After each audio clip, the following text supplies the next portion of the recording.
1 in 4 women and 1 in 7 men age 18 and older in the U.S. have been victims of severe physical violence by an intimate partner in their lifetime.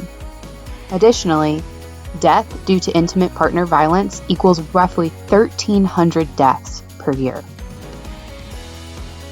It's like I didn't see any red flags before Bree was killed.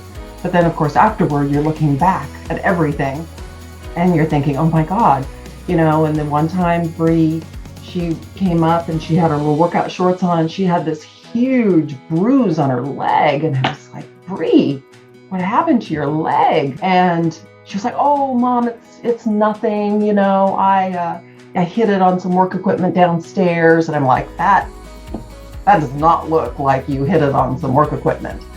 And she said, it's fine, Mom, and it's no big deal. And she laughed it off and walked away. And I thought, oh, well, I just believed that's what happened because that's what she said. But now, of course, I look back and I think, could that have been? Yeah. Right, exactly. Today on The Balanced Voice, guest host and deputy director here at Crime Stoppers of Houston, Nicole Kristoff, welcomes Cindy and Butch Moore to discuss life after loss from intimate partner violence. Cindy and Butch are the parents to 3 beautiful daughters, one of which tragically lost her life at just 20 years old to dating violence. Let's jump into today's conversation about intimate partner violence prevention and how we can advocate for safer relationships for all. Thank you so much for joining us. I'm Nicole Kristoff, Deputy Director of Crime Stoppers of Houston, and you are watching The Balanced Voice. Today, we are joined with a couple that is from Alaska, Cindy and Butch Moore, who are founders of Bree's Law, Inc. It's a nonprofit dedicated to saving lives by stopping dating and domestic violence before it starts. They are obviously very passionate about this mission because on June 26, 2014, they tragically lost their beautiful daughter, Bree, when she was 20 years old. Her life was cut short by a boyfriend. And Butch and Cindy, could you tell us whatever you feel comfortable about telling us regarding Bree's story and what happened? Well, first of all, I'd like to tell you a little bit about Bree. And we have 3 daughters. Our oldest is Brandy, our middle daughter is Brooke, and our youngest daughter is Bree. So Bree was okay. Yeah, I wasn't sure where she fell in the order of the sisters. So thank you. Yeah, so she was the youngest. She was the baby. And I'll just tell you a little bit about each one of my daughters. My oldest daughter, Brandy, we call her our Zen child because she was just always so easy and just satisfied with everything. Had a lot of friends, popular, just a really good girl. Right. And our middle daughter, Brooke, she was our social butterfly all through school. And she's our artist. She's very creative and sweet and dynamic. And our daughter, Bree, of course, she was a baby and just an amazing human being. Just loving and kind, huge heart. Extremely popular, very inclusive of everyone. She was friends literally with everyone. Everyone loved her. And she was our athlete. Okay. So, we never worried about Bree. She had a strong head on her shoulders and she was very, very independent from the time she was a small child. I can't say enough good things about her. All 3 of our daughters had the boyfriend talks with all of their boyfriends. So whenever one of our daughters wanted to go out on a date, they actually really enjoyed it. And at first, of course, as dad, I was a little concerned and intimidated about how to talk to young men. And but the girls really enjoyed it. And they'd say, "Hey, Dad, I'm going out on a date." I'm like, "Okay, you're bringing them by?" "Yep, I'm bringing them by." It's like, "Okay, you're gonna have Dad talk," and they would just get so excited. So I would meet the young man, and I'd take him out in the garage and show him my hot rod, and car and they say, man, this is awesome. This is so great. Oh, wow, this is so cool. And I take the keys and I say, well, you want to go ahead and take it out tonight? Oh, there's no way you'd let me take this car. And I'd say, and exactly. So what makes you think I'm gonna let my daughter go with her? So here's the deal. I'm gonna need your license. I'm gonna need to talk to your parents. We're gonna find out what time you're gonna bring my daughter home, where you're gonna go, and she's gonna call. If there's a problem, you bring her home. She leaves with you. She comes home with you. Everything's good. Right. And my daughters would always stand behind them and they would just laugh and they knew they were safe because dad had to talk with the boyfriend or the date. And I think that was one of the things that we talked to our girls a lot. And, we felt very comfortable with the decisions that they would make in their lives and their relationships. And we felt that they could always come to us and talk about, any situation that came up. And unfortunately, we found out that that wasn't the case. Well, it definitely sounds like all three of your girls have very good heads on their shoulders. And clearly that's through you guys. I went to Bree's dental office and all her coworkers came up and hugged me and cried. And they said, we wish we had done something. We wish we had said something. I said, what do you mean? I don't understand. He said, well, we didn't realize what to do. We didn't know what to do. And I didn't understand what they were talking about. And they said, well, Bree had come in several times with black eyes, and we knew her boyfriend had been abusing her.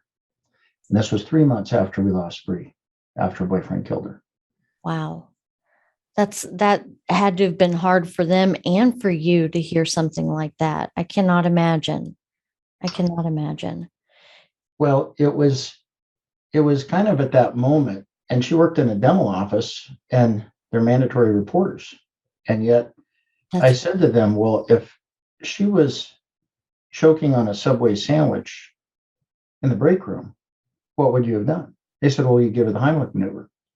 And I said, well, why didn't you tell someone? Why didn't you tell the doctor, the dentist? Why didn't you talk to us? We knew people in her dental office. They said, well, we didn't know what to do. We didn't want to make it worse. We didn't want her to have boyfriend retaliate. We just didn't know what to do. And that was kind of the moment when we realized, had there been education, right, that would have made a huge difference and maybe saved Bree's life. And it's no different than a life vest or a seatbelt. Exactly. It's like the Heimlich maneuver. Right. That's unbelievable. And I've read a lot about the case, but I didn't really put together about them being mandatory reporters. And you're absolutely right. That throws a whole nother spin on that for what happened there, for sure. Do you want to back up a little bit and tell us what happened and what prompted Bree's Law? Yes. After we lost Bree in June of 2014,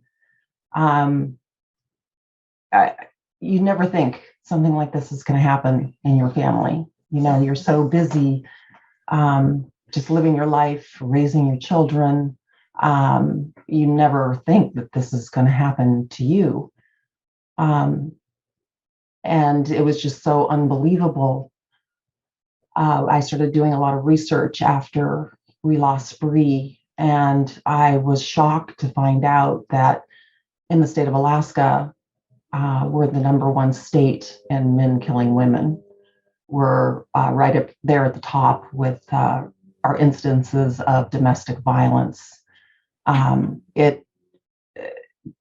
was shocked. I didn't know that. And I thought, why aren't our kids getting education as far as healthy relationships go? I mean, we teach them reading, writing, and math. Right. But we're not teaching them, any life skills when it comes to relationships.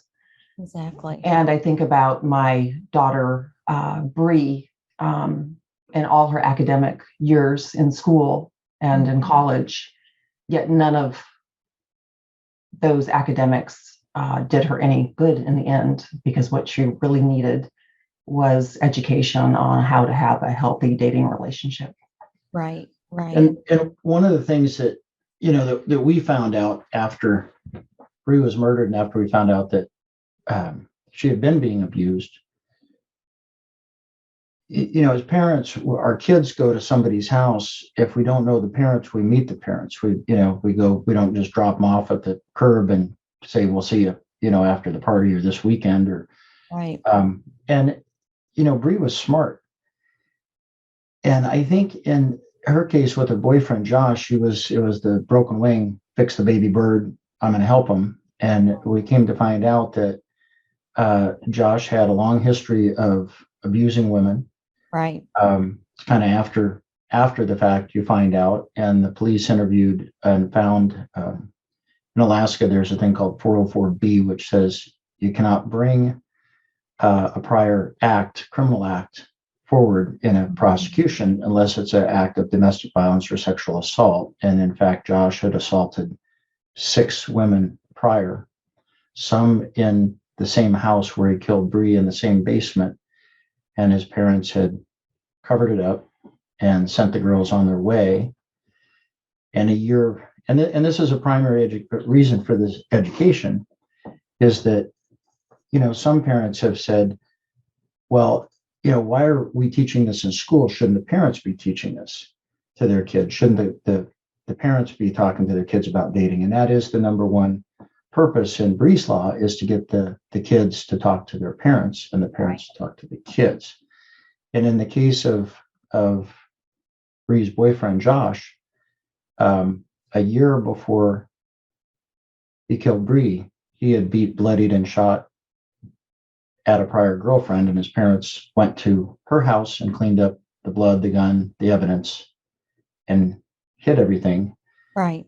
And hid the fact that Josh was so dangerous from Bree and from us.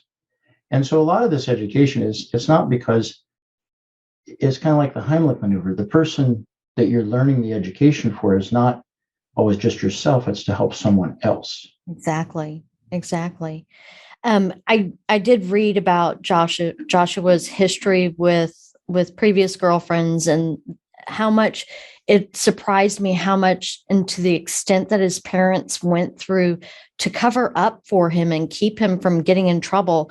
And I'm having a hard time wrapping my head around the fact that they weren't or haven't been charged with anything.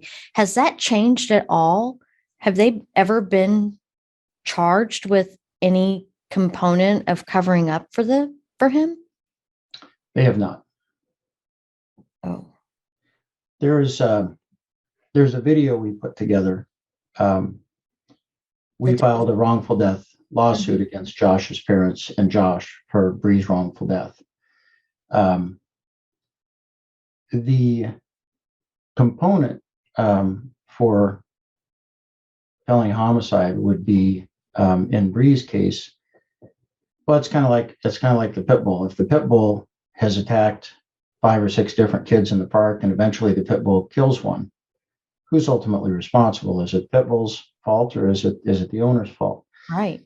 And in this case, both the sentencing judge and Josh Almeida's expert witness, psychiatrist, both of them said the 2 elements that would have to be met by Josh's parents, but talking about the situation, they both said this was foreseeable and it was preventable. And by the fact that Josh's parents didn't warn Bree and didn't warn us, we prevailed in the wrongful death case and settled the case. But our primary motivation was to have Josh's parents prosecuted. Right. And so the state of Alaska refused to prosecute Josh's parents, the Almeidas. And I actually put a video together. And we played the video for 4 legislators, 2 senators, 2 representatives, 2 Republicans, 2 Democrats, several of whom were attorneys and former prosecutor. Mm-hmm. They wrote a letter to the Attorney General asking for prosecution, and they were denied. And another letter, 5 more legislators went to the governor and asked him to follow the Constitution and direct the Attorney General to prosecute these crimes. And it was denied. That just blows my mind completely. I am so sorry. That feels like it's just another layer of victimization for you guys and for Bree, and I'm sorry for that. That's awful. But back to the education component of Bree's Law. I've watched a story that was done on you guys. I think it was KTVA, that you were in a school and you were talking to students about Bree, and you started talking about her Facebook account. And one of the things that I noticed when you were talking about how Josh didn't want her to have the Facebook because he had her, the camera cuts to one student and she's giving a look like, that would never happen to me. Meanwhile, the next shot is another young lady that's kind of holding her knees and kind of curled up into herself, almost looking like she understood what you were saying. Do you guys, when you're talking in schools, do you ever have students come up to you after and tell you that they've been in a bad situation? Yes. When we've spoken in schools, we have a lot of kids come up, afterwards and talk to us. And, a lot of us just tell us, how sorry they are that this happened to Bree. Mm-hmm. And then we have other students that let us know that they've had either a family member or someone they know that's been, either abused or killed in a similar type situation. So, anytime a child confides in us, we get them to their counselor. So, they can get one-on-one counseling immediately. Right. That has to bring at least a small level of comfort, knowing that you and through you, Bree is very likely saving the lives of young people, and then at least starting conversations for them to know what to look for and what a healthy relationship is. Yeah, absolutely. And that's the reason, we're doing what we're doing. And, a lot of times we get discouraged because, we're just a couple. And this is not obviously our profession. So when certainly we get not chosen. Right. When we get down and we get discouraged, we get a phone call or an email or a Facebook message or something, and we'll get parents or even kids that say, "Hey, I just got this education. It was amazing. Thank you so much for doing, what you're doing." Or a parent that says, "Gosh, our child is coming to us asking about dating and dating violence where they would never talk to us before." So that makes it worth it. Well, and it is on a positive note, right out of the gate, we worked on this. We lost Bree in June 2014, and it took till spring 2015 to pass the first law in Alaska, which requires mandatory education on dating violence prevention in Alaska, grades 7 through 12. And in that process, it was quite a struggle to get a law passed. And people call us, "Hey, how do we get a bill passed?" Well, you quit everything you're doing, you become a full-time lobbyist, and you do nothing but that until you get it done. But through our efforts and through all the media, the Alaska Youth Risk Behavior Survey comes out every 2 years. Mm-hmm. And right after we accomplished that, year later, the survey came out, and teen dating violence in Alaska had been reduced by almost half. So there was a huge impact made by that. And the biggest part of what it was, and we have people stop us on the street and say, "We saw you on the news. We started talking to our kids. We had no idea this could happen to one of our kids." And it's a huge epidemic in Alaska. We're number one in domestic violence, sexual assault, rape. It's absolutely horrible. And one of the things that a parallel that I draw is what's happened in Alaska that people can understand, and it's a horrible comparison, but it's one that people don't realize how bad the domestic violence and the sexual assault is in Alaska. But Alaska is number one in men intentionally killing women. Mm. And if we took that percentage in Alaska of men killing women and we applied that to the United States, there's a big thing with football and head injuries right now, which is a horrible thing. And the number of men that kill women in Alaska, if that happened across the country, it would take every professional football player, every professional hockey player, every professional baseball player, and every professional basketball player would add up to almost that many women. Wow. Being killed every year across the United States. That's how bad it's turned out to be in Alaska. And it's sad that out of the last 5 years, we've been number one 4 times. That's heartbreaking. So you talked about the issues with obviously getting Josh's parents prosecuted. Why do you think you've met that kind of resistance? Josh's parents are being protected. And I think that would probably be a really good, this whole journey that we've kind of been on is in terms of losing Bree, what we went through to pass the first law, which requires dating violence prevention education. And then the second law took us 2 years to pass, which actually developed education specific for Alaska, which the education is absolutely fantastic. It's great. Right now, we're working with our senators, Lisa Murkowski and Dan Sullivan, who have a bill to name Bree's Law nationally. Oh, wow. To develop education like we have in Alaska nationally. And the big push that we have is that we would like the education on a national level, like it is in Alaska, to be free, to be of no charge to any school district that wants it.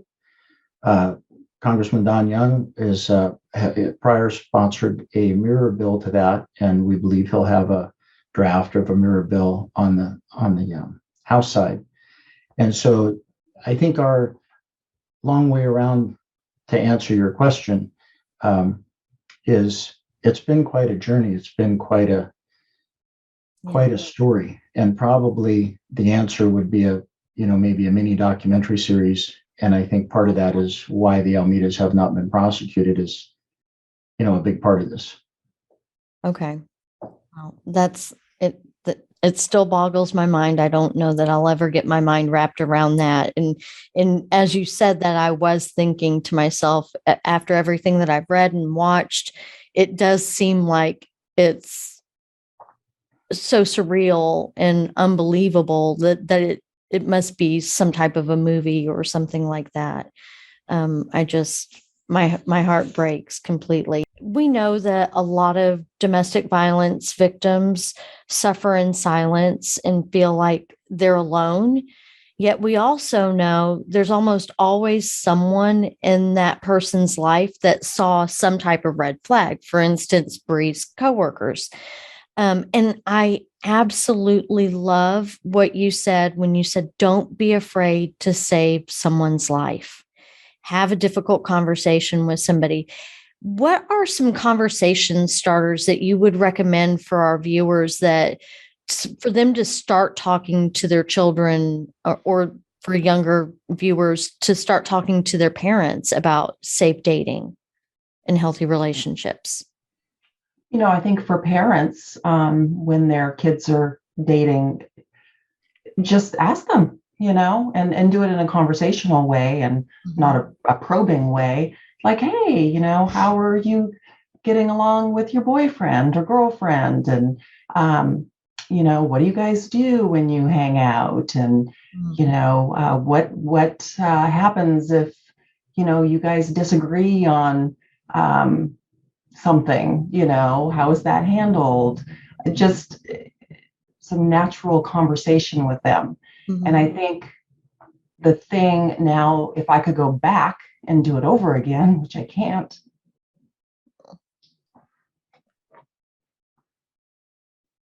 Sorry. I'm sorry. Parents should not dismiss anything, even if it's something very small. Mm-hmm. Yeah. Sorry, I need to. It's like teaching your kids to drive. Right. You don't, and I think that's one of the things that we kind of realized it after the fact. Is when you ask after the fact, well, it's kind of like teaching your kids to drive. I could be, they say have somebody else teach your kid to drive because it's difficult for a lot of parents because you're so critical. And, you might be critical about where your life vest or where your seatbelt or teaching your kids how to drive or helping them with math or learning, domestic skills and just around the house and rake the yard and mow the lawn and wash the car. But when it comes to dating, it's for some reason, it seems like it's more difficult for kids to talk to their parents and vice versa. And I actually have a good friend of mine I talked with yesterday. And he said, hey, my son's getting Bree's Law tomorrow in school. I said, he is? How do you know? He says, because he talked to me and told me that we're going to be learning about Bree's Law. And he asked me if I knew about it. And he said, yeah, I know about it. He says, how do you know about it, Dad? And he says, well, I helped Butch and Cindy set up their nonprofit, Bree's Law. So that's how I know about it. He says, believe it or not, I know quite a bit about it.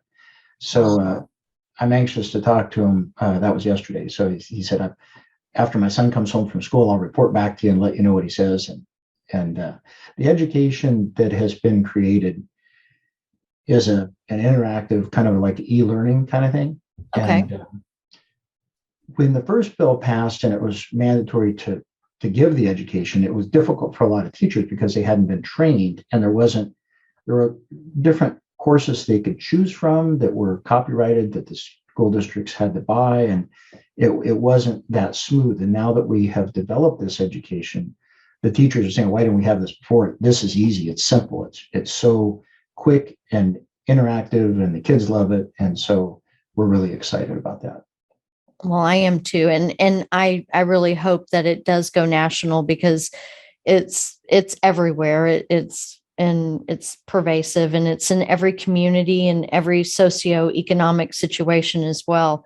Did you guys have any resistance for the education component? Did anybody buck up against you not wanting to have that education component? Oh, absolutely. The first bill that we passed in 2015, that was a struggle. That was a real struggle. For the most part, the community was 100% behind us. Right. We did have, some legislative members on the statewide level that were roadblocks to getting the legislation passed. So our governor at the time was very supportive of this education and this bill going forward. And he actually called 2 special sessions that year and put the Bree's Law, Aaron's Law bill on both of those calls for both special sessions. Right. And it was the second special session where the first bill was passed. Wow. It became quite a political football. And, when we first realized that Bree's death could have very easily been prevented, Cindy started doing research and she ran across a lady, Lindsay Ann Burke's in Rhode Island, who passed the first, and at that time, as far as we know, the only dating violence prevention education in existence in the United States.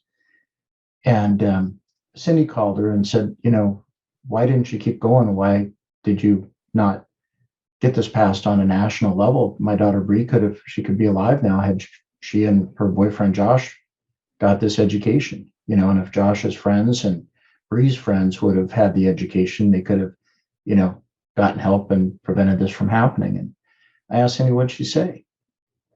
And she said, you have no idea what you will be up against. It's like having the flu and then having to run a marathon. You'll be shocked at who will stop and try and stop your efforts. It's nothing more than like having seatbelts or life vests that'll save lives. Right. That's one of the things that again, my mind gets boggled and I can't wrap it around why somebody would have a problem with that. And, what is their end game for having a problem with this education? Well, I think in a lot of ways, this is uncharted territory. This is something really pretty new. So I can understand why there might be some apprehension, especially when you're mandating, an education go be put forth. Right. But, when we were trying to get the first bill passed in the legislature, I guess my argument was, obviously, what we're doing as a state is not working. Right. We need to think outside the box. And we need to do something completely different. And, we're seeing great results with the education. Well, it's one of the things that we do here at Crime Stoppers is, our mission's to solve and prevent. And the solving side's easy. It's a tip line. People call and give the information. But how do you prevent a crime? And that's something that we struggled with for a long time, right? Because it's, how do you stop a crime from happening aside from running up to somebody committing one? And what we realized was education. Education is the key. Educate people about the crimes that they could become a victim of, and that could potentially prevent a crime from happening. So I agree with you. This education component is everything. That's, you get them while they're young and impressionable and teach them what those healthy relationships look like and how to have those difficult conversations, for sure. Right, and the scientific evidence shows that those seeds for violence are planted when kids are young. And when it comes to, dating violence or domestic violence, that's happening, in the middle school, high school age range. So Right. That's where they're learning how to have, either a healthy relationship or an unhealthy relationship. And if we can teach the kids the skills that they need during those impressionable years, Right. then we're hoping we're going to see, those incidences of domestic violence in their adult relationships, plummet. You bring up a very good point, and it makes me curious, and I don't know what the answer is, but often we emulate the relationships that we see at home, especially for young men. And it makes me wonder if this wasn't something that Joshua saw in his own home, and that's where he learned that behavior from. Yeah, and I don't really have an answer for that. I always us parents were fine. They were, professionals, working professionals, had excellent careers. On the face, it all seemed like it was okay. The only thing that I can offer some insight as to what you just asked, I don't know, I don't know the direct answer to that question. But I can say that in terms of what Josh did, his prior past, his prior history, and the enabling, I think it goes well beyond enabling. And that is that the night Bree was murdered, she died around 10:20 at night. Right. In his parents' home with his mother there. She did not call 911 until 12:29, over 2 hours later. So is that learned behavior? Is that taught behavior? Is that directed? Once again, is the pit bull the one that's responsible, or is it the owner? Exactly. And that's the word you use, enabling, is so, I find it very ironic and appropriate, because they enabled this kid to have violent relationships, have weapons, have alcohol. And they allowed him in the home, and they just kept enabling him. And it seems like, unfortunately, that it to me, it feels like it probably was a learned behavior, or at the very least. But at minimum, it was Bree's murder was foreseeable, and it was very easily preventable, and should have been prevented. It should have never been allowed to happen, especially after a year prior, a crime scene was cleaned up with, and part of that's that's in the video. It's rather crazy. It is. But the couple things that have come out of this are that Bree saved a lot of people's lives. There are a lot of people that call us for help because they don't know where to go for help. And, we're not professionals. We're not psychiatrists. We're not mental health professionals. We're not, the crisis center, but we know where to direct people, where to have them take their kids to get help. And I think that's one of the biggest things, is that in Anchorage, Alaska, we have the Awake Center, which is the Alaska Women in Crisis Center. And it is a fabulous resource. They have been great supporters of us, and we support them, and we've sent a lot of people there. And I would encourage any of your listeners to search out that resource, because in a lot of cases, it is like the Heimlich maneuver. It's something that you need to do quickly. You can't wait next week or an hour from now. And if you knew where that resource is, it's nothing more than a phone call away, or taking your friend in a car ride and taking your friend to go there might save their life. Exactly. And, we Crime Stoppers supports you guys in everything that you're doing. And we will support you, whatever we can do with getting the bill passed nationally, because we feel very strongly about it. I wanted to ask real quick too, before we wrap up. I watched your two daughters, Brandy and Brooke, during the sentencing phase, and they had Bree's ashes with them, and they just spoke so eloquently, and my heart just worried for them. How are they doing now? It's been a journey, and they're coping the best that they can. Sure. It's really hard. It's really hard for all of us, especially on birthdays and Thanksgiving and Christmas and, all of those times where we're all together.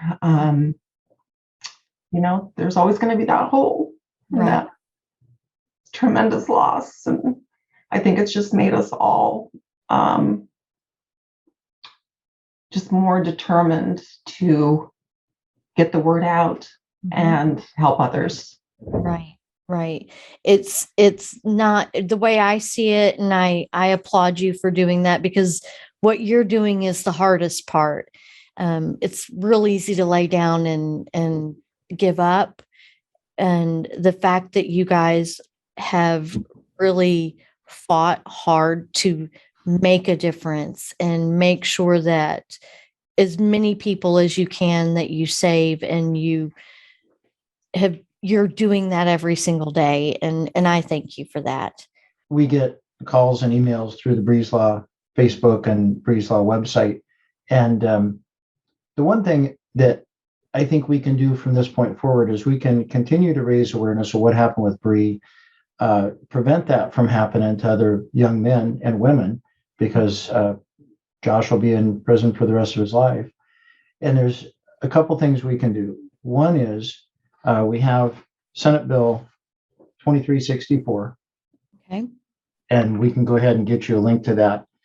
That's the Bree's Law bill nationally. And Lisa Murkowski and Dan Sullivan are trying to get that coupled with Senate Bill 1275, which is the Family Violence Prevention and Services Act. But Bree's Law is a standalone bill, and it doesn't take much. An email to your senator, your House member, to say, please support this bill. It's important.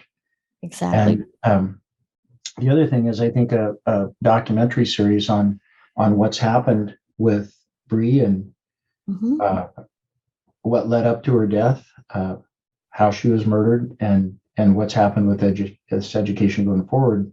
Potentially a documentary style series could reach a lot of people and prevent this tragedy.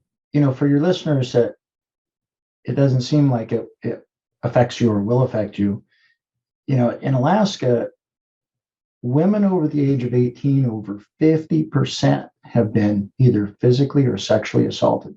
It's a huge deal here. Nationwide, it's not quite to that number, but if it's 30% and you're in a room and there are 3 women there, then one of those women has been sexually or physically assaulted. Right. And how many of us have been in unhealthy relationships for one reason or another? And just identifying, and that's one of the things I say to school, at school to the kids. It's like, like Cindy says, texting. How many of you are texting each other more than 10 times a day? Keep your hand up, more than 50 times a day, 100 times a day. Like, is that really healthy? Yeah. And if they don't want to be with you, do you really want to be with them? Go find, you're wasting your time, man. Go find somebody you really want to be with. Right. But that's, it's just amazing the things that we've learned. That this one little thing for a parent to say, how can we get Bree's Law in our school to educate our kids because my son or my daughter's in an unhealthy relationship? Right. And I didn't get a finish when you asked me the question about how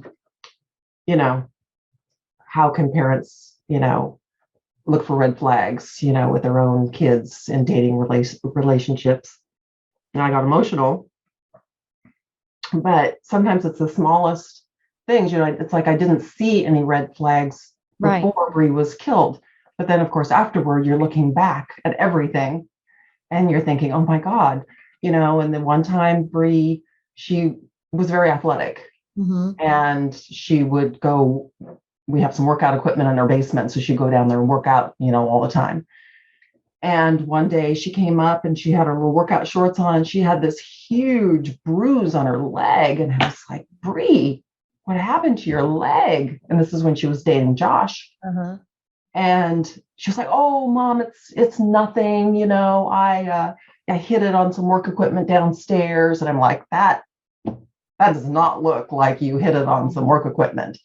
And she said, it's fine, Mom, and it's no big deal. And she laughed it off and walked away. And I thought, oh, well, I just believed that that's what happened because that's what she said. But now, of course, I look back and I think, could that have been? Yeah. Right. Exactly. Especially when her coworkers after the fact said she had come in with black eyes multiple times to work. Right. And that we didn't know. And they're just some little things, just they're so subtle, and I think it's just like anything. And Bree she was not a crier, right? She was so happy. She was just this ball of happiness, like everywhere she went. And she looked like an angel with all those curls. Yeah, I mean, she was just like this happy angel. Yeah. And one night, Josh and Bree were over, and we were playing cards. It was like a Friday or Saturday night. And we were having a good time playing cards, laughing. And I don't know, Josh started teasing her about her eyes. She's blonde like me, she's got light eyebrows and eyelashes. And he was teasing her while we were playing cards about her eyebrows and how she had non-existent eyebrows. And I could tell Bree was getting kind of upset, which she normally didn't do. She would normally just laugh it off. Right. And then she started crying. We're sitting at the table and she starts crying. My daughter doesn't cry. She just doesn't. I mean, she would just make a joke out of it normally. Right.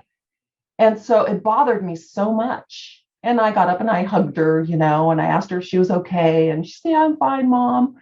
And so the next day, it bothered me so much. I brought it up to her and I said, Bree, I think that was really rude of Josh to do that. I said, you're so beautiful. I mean, you're gorgeous. Stunning. You shouldn't be saying those things about you. And, oh, Mom, he was just joking around. We joke around with each other all the time. It's just no big deal, Mom. And I think the point is, as a parent, if we have like a gut reaction or a gut feeling, I would say we're probably correct. Well, we thank you guys so very much. Again, I'm sorry that we had to meet under these circumstances, but thank you for doing what you're doing. And we will definitely link in our show notes and on our social media and website information on the national law and bill. And we thank you guys for joining us. Thank you so much. Thank you so much, Nicole. Thank you, guys.